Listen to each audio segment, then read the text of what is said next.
Buonasera a tutti, sono personalmente un po' emozionato, diciamo, rispetto a questo passaggio, perché questa è, diciamo, la prima talk tutta al femminile, anche se non sarà una talk che ragionerà sul genere, ma ragionerà su qual è il valore che viene portato a questa professione, in particolare il valore costitutivo della professione di questa disciplina, che viene da Gillian Crampton Smith, che ci onora qui della sua presenza. I'm very glad to be here, and when I was asked to do this talk, I suddenly realized that yesterday is the Festa della Donna, which in England is not very much observed, but here it's very strong. Even in Venice, the whole city stopped for sciopero against violence. So I thought I would use this as a theme through my talk. And since I started in interaction design, we've come a very, very long way. Things have changed a lot. So I'm going to recount a little bit how I got to this situation. So how on earth did I end up in interaction design and in Venice? I'm a Londoner. I want to talk a bit about design thinking and design doing.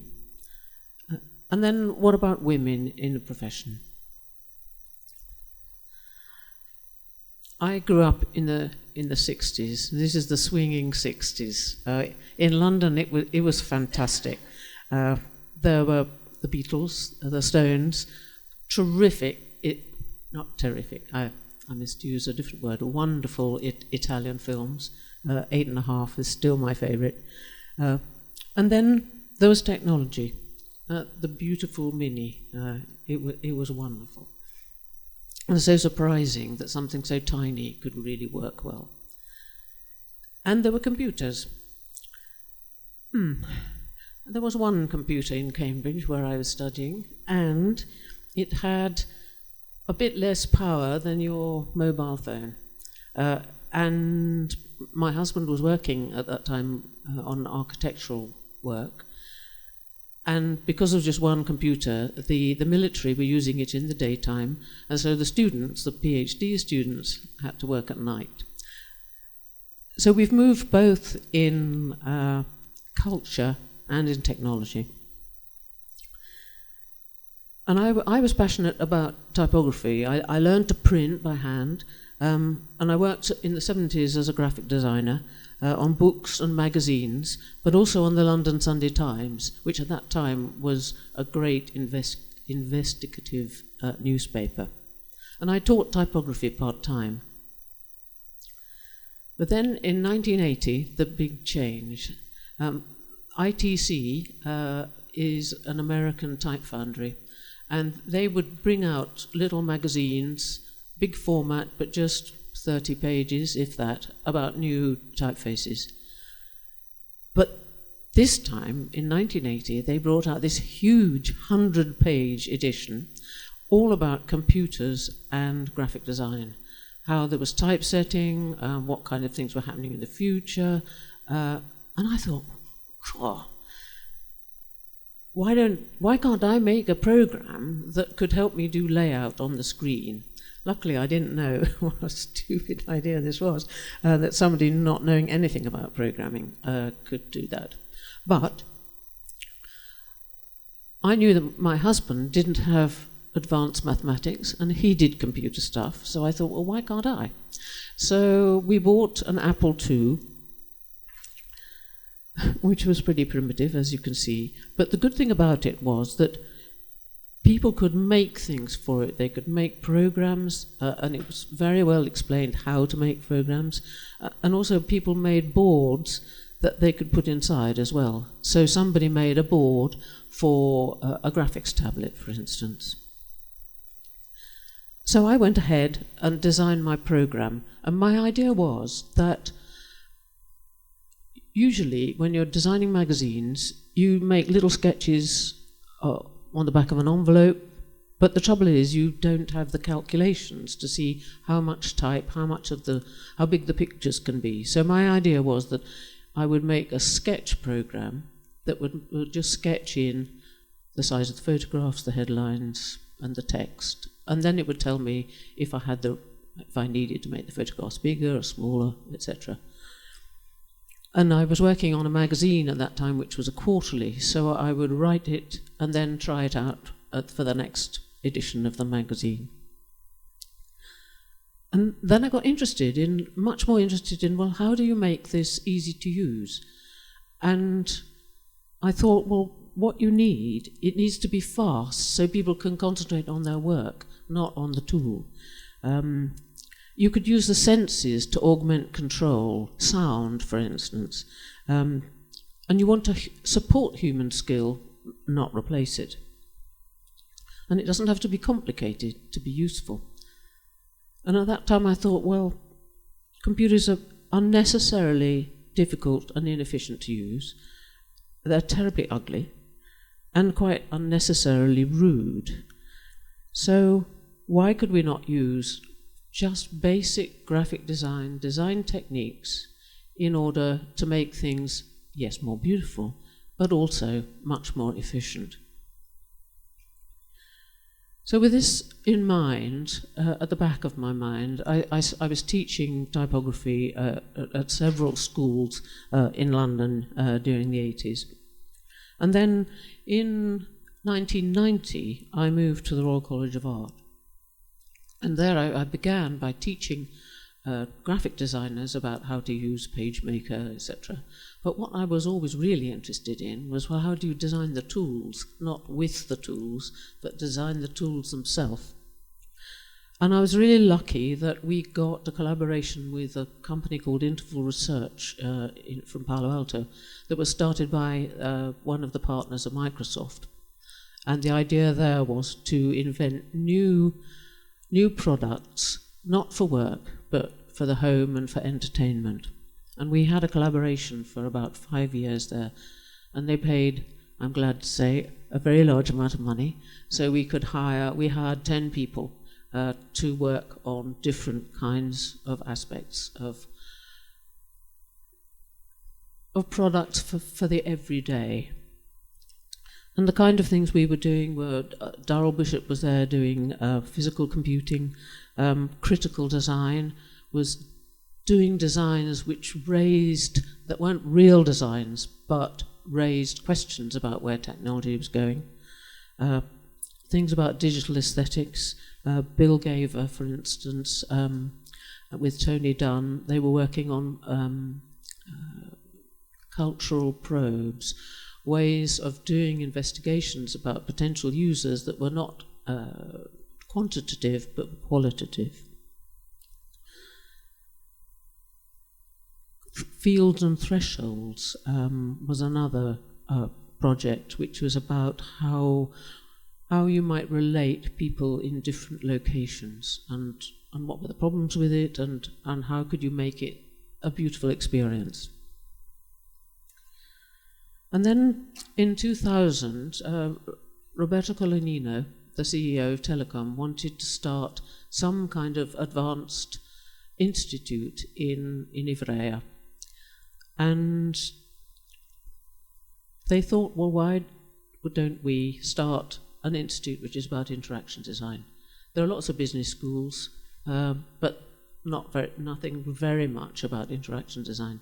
And so they eventually came and found me in London and said, well, will you help us think about the structure, the curriculum, and help us find a director? And I got very involved with it, and then I got rather embarrassed because I couldn't find a director.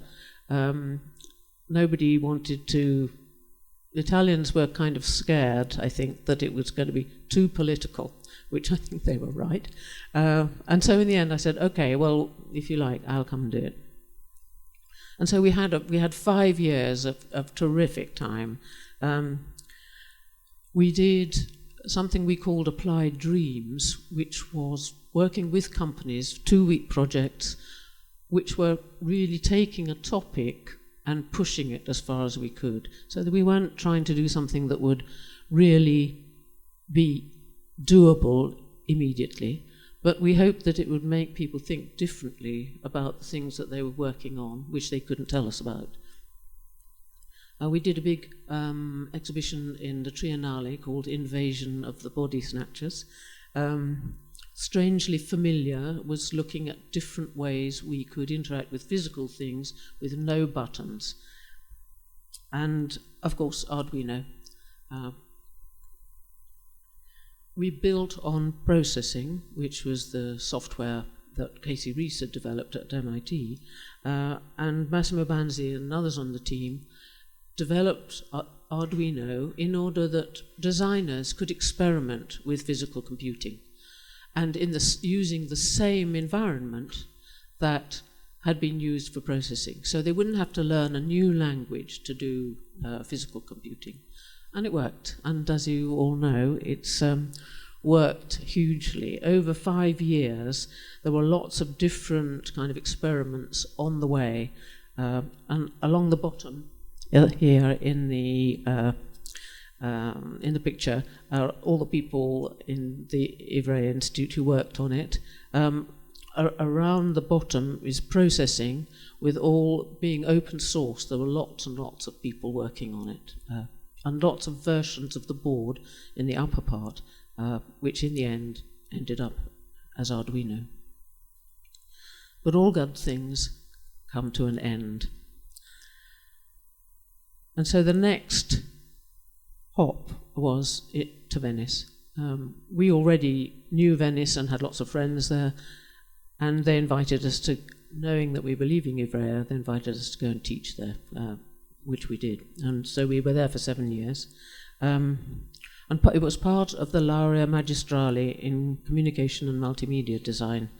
And it was kind of a kind of English art school under the radar of the Italian university system in Venice.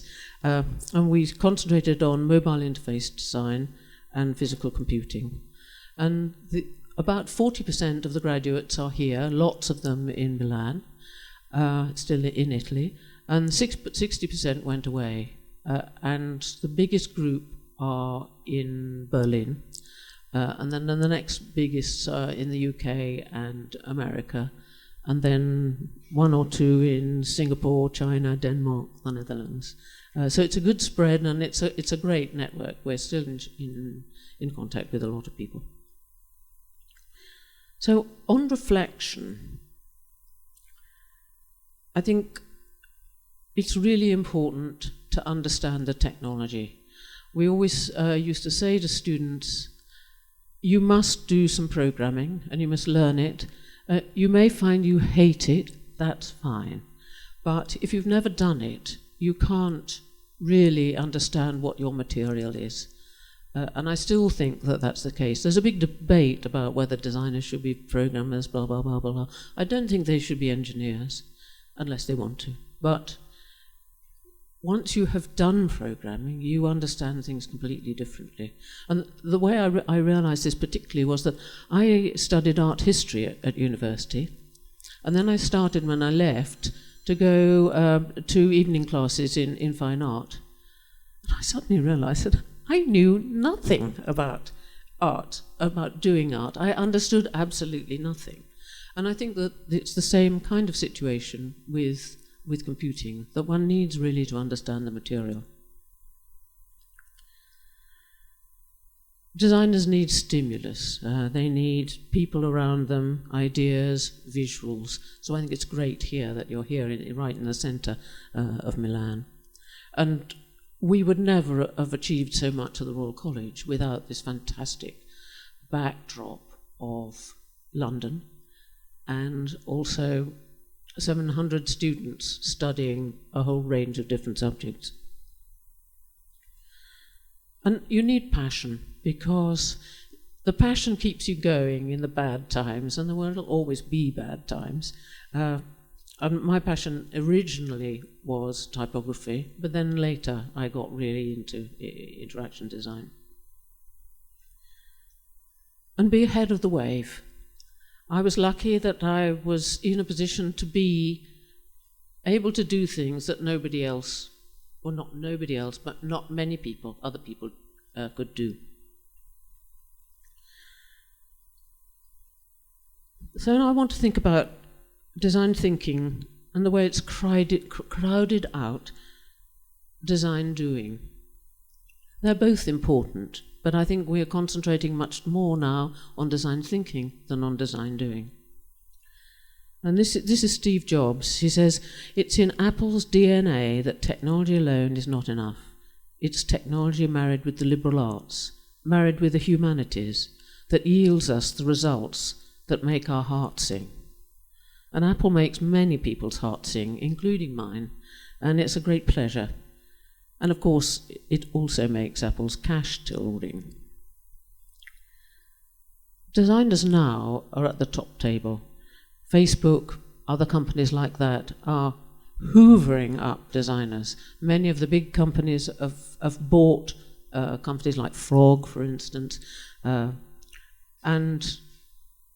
but I think it's not that easy for companies that have been eaten to maintain their feeling of the small company or smallish company. So companies think that design's important, but they don't really understand it. And many companies think that the role of design is just to make things pretty. Nice to have, but not essential. But the artist designers' knowledge and techniques aren't just about making things pretty, as those of you who are designers will know. They also make products work better.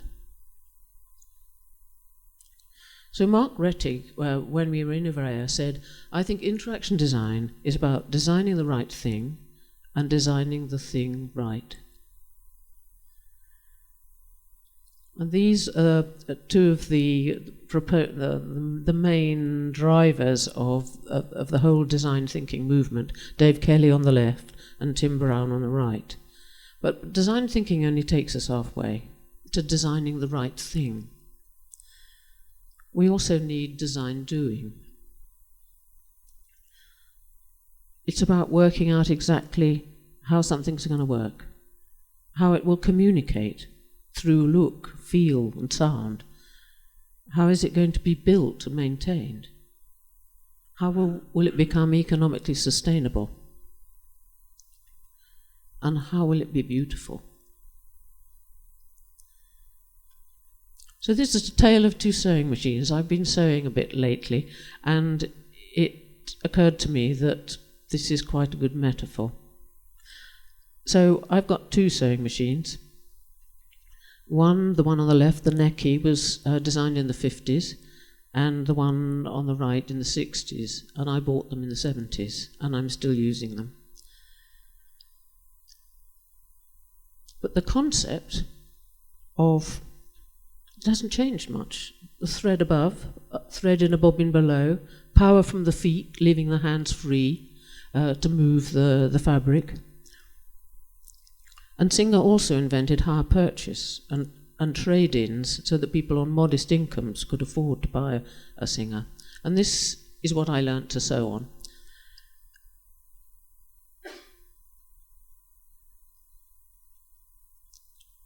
As it happens, the machines that I chose for myself, though I didn't know it, they were designed by famous designers. The Necky by Marcello Nizzoli, who was the chief designer of Olivetti, and the Elna Lotis by Raymond Loewy.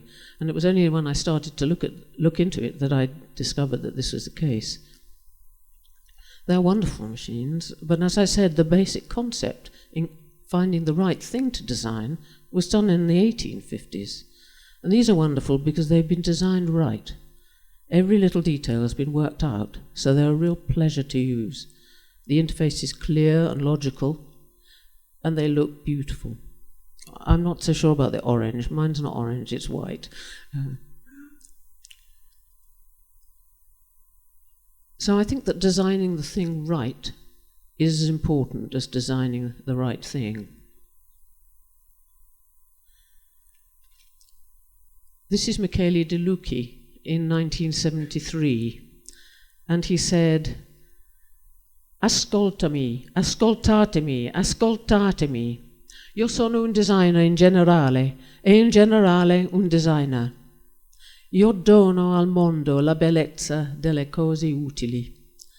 Io sono pagato perché voi possiate vivere nel bello, nel comodo, nel soffice, nel funzionale, nel colorato, nell'allegro.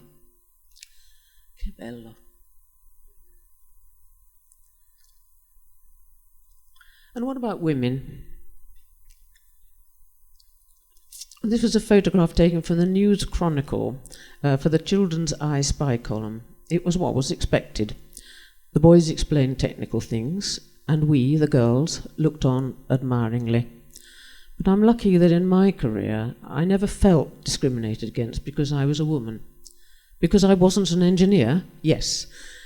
Design is an easier world for women because what matters is what you can do and what you can show. It doesn't matter so much who you are. However, women do tend to get written out of history.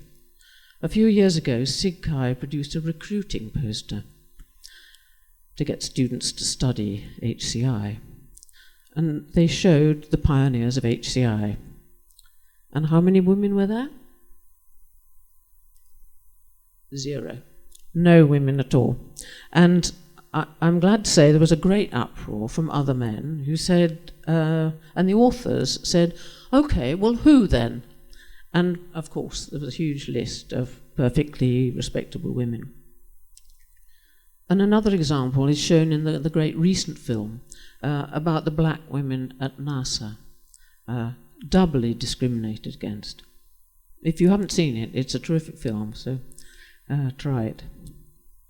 So John Mader, in his Design in Tech report that he does every year, was kind enough to point out that in the 1990s there were 4 women pioneering the application of design to the digital world. Muriel Cooper had been an art editor at MIT Press, and she founded the Visible Language Workshop in the Media Lab. And that was really the first time people were thinking, well, how can we bring the skills and discrimination of typography to what we see on the screen? Red Burns was first a pioneer in the documentary filmmaking before founding the Interactive Telecommunications Program in New York in Tisch School of the Arts, and that was extremely influential. And Joy Mountford was head of the HCI group in advanced technology research at Apple, and she founded the Apple University Design Competition, which was very influential in persuading students that interaction design was interesting, and presidents of art schools that there maybe was something in it, because Apple was prepared to put some money their way. It was certainly important for us at the Royal College.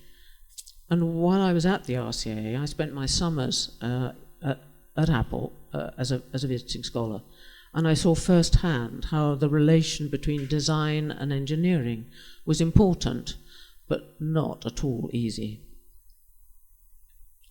So 3 of us came from the creative arts. Joy wasn't, but drew around her a great team of engineers, artist designers, and psychologists. She was accepted at Apple because she had worked in the ergonomics of fighter cockpits at Honeywell. The rest of us worked in academia.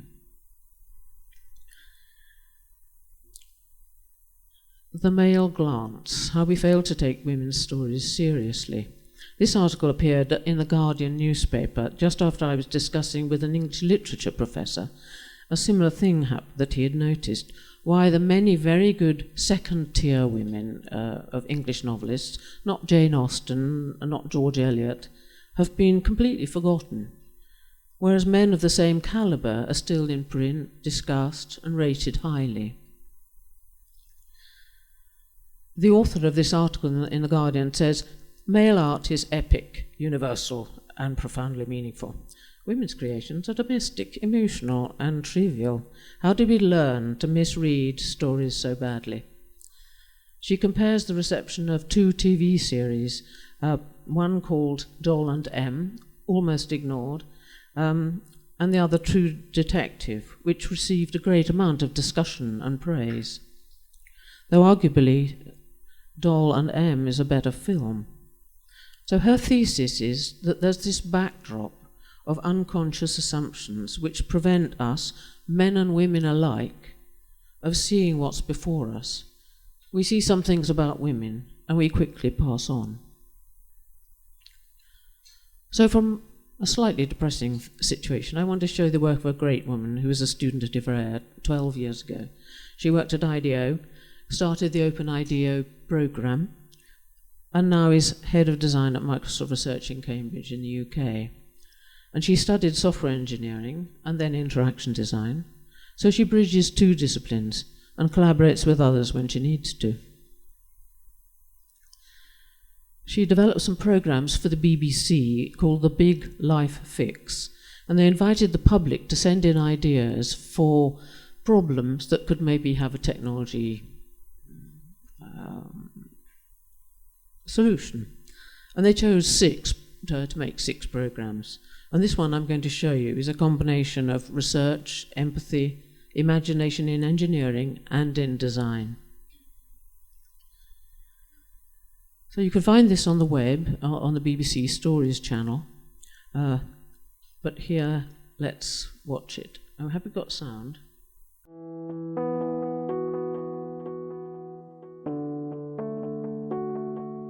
Right, I'm going to try and replicate this here. We're off to a great start.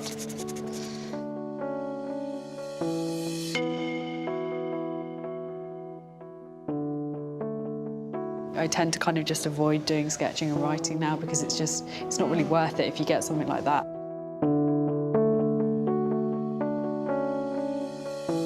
Anything you could do that would just make my hand do what I want it to do and to be able to sign my name would be an incredible thing. How do we even just begin to help her overcome this particular symptom of her tremors and helping her be able to regain her writing ability, her drawing ability? You know, I don't think we're ever going to get that back 100%. You know, my challenge is it's immense. Someone's made a spoon, it actually counteracts the tremors you get from Parkinson's. So the spoon actually vibrates in opposition to how your hand might be shaking, and therefore it is steady.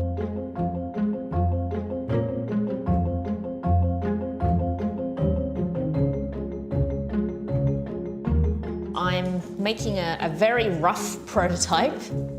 And what this board does is I can connect into it through these wires, these tiny coin cell motors. So these motors will vibrate.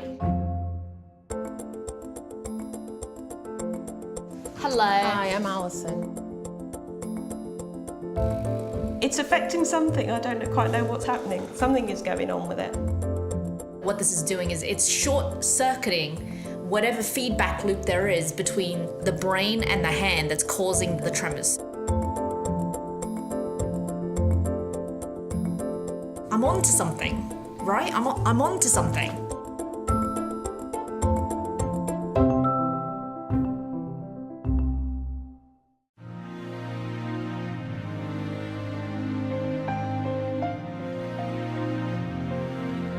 Woo! Woo!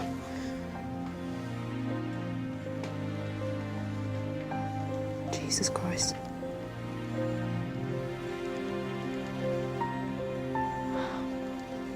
Oh my God.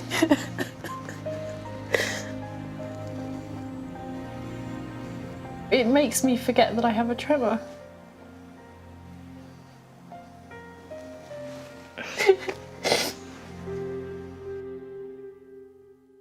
I haven't drawn one of them for a long time. I'm so passionate about it. Yeah, I'm just going to draw a straight line.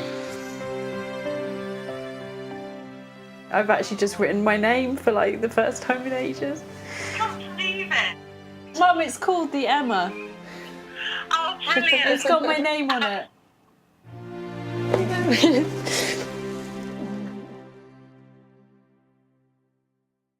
Am I on? Yes, I'm on. I think men and women bring different styles, different interests, different skills to interaction design. And more we're seeing men and women working together to design technology, as De Lucchi said, che dona al mondo la bellezza delle cose utili. Thank you.